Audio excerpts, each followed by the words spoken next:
Hey yo, this is old Jesse. We're gonna do morals number 16. This one's a doozy. Uh, and you think you think about things, and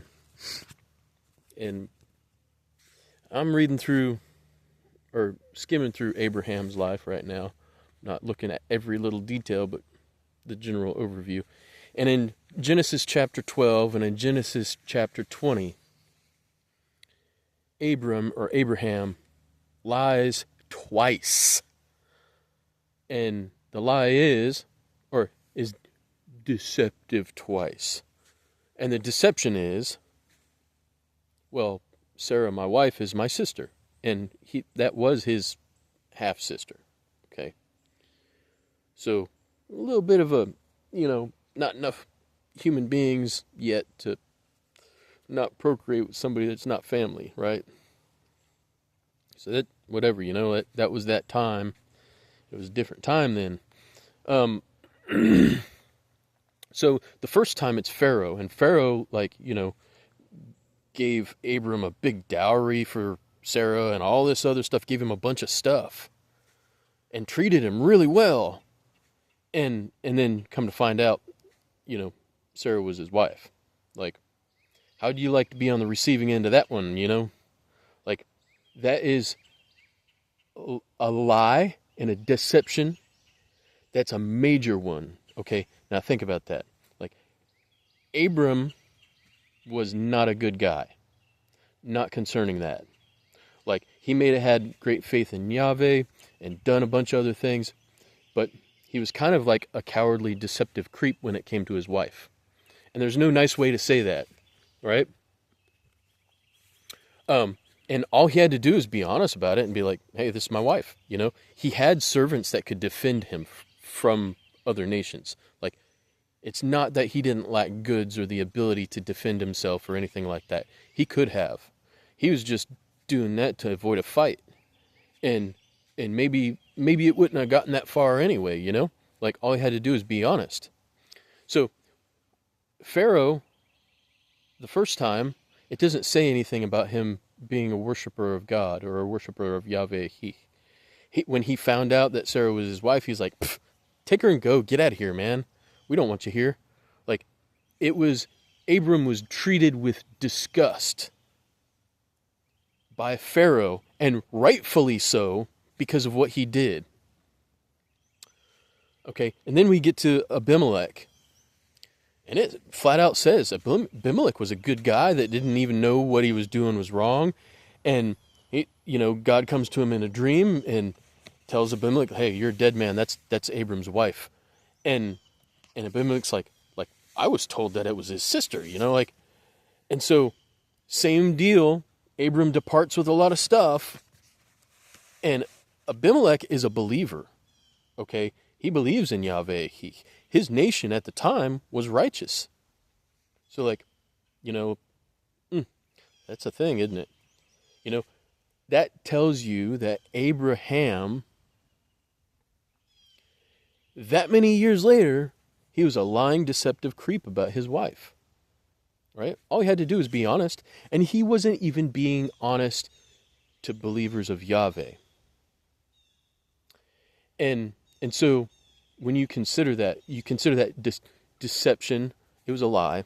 It was a flat out, bold faced lie. There's no getting around it. When you consider that, understand that no human being is perfect, even if they're an ancestor that Yahweh chose. They still have exceedingly great flaws. They're human beings. Okay? And what it teaches us today is like, hey, if you're going to live with somebody and they are your mate, you need to be honest with the general populace about it, with the general public. Okay? Don't go lying about who you're having sex with.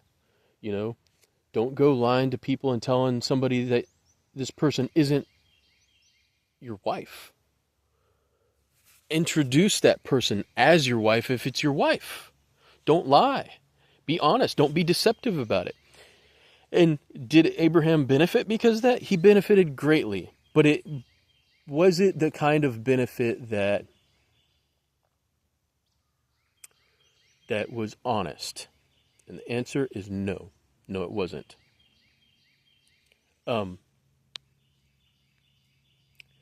And, you know, that's a thing that's like, all right, well, the Jews have an internal debate about the honesty and integrity of that.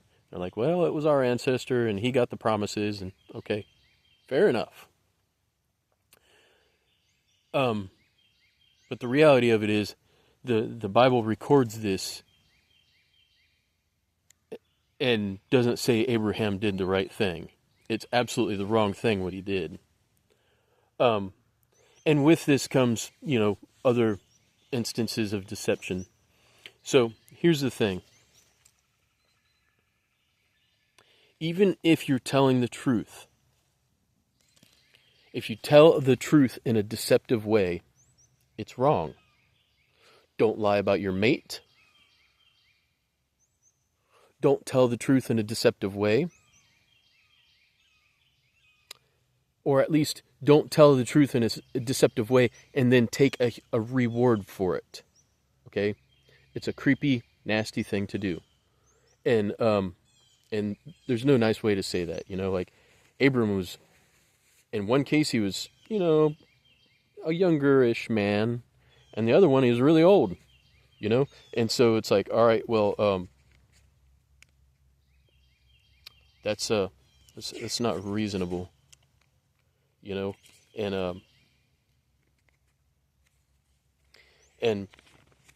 so don't learn for the bad examples, but we have to, because that's where the morals come from a lot of times, is the bad examples. So think about this and like consider it, because just because you're telling your version of the truth or whatever, because maybe you're in a situation, doesn't mean you're not doing something awful and creepy and doesn't mean you're doing the right thing, even if it's benefiting you. All right.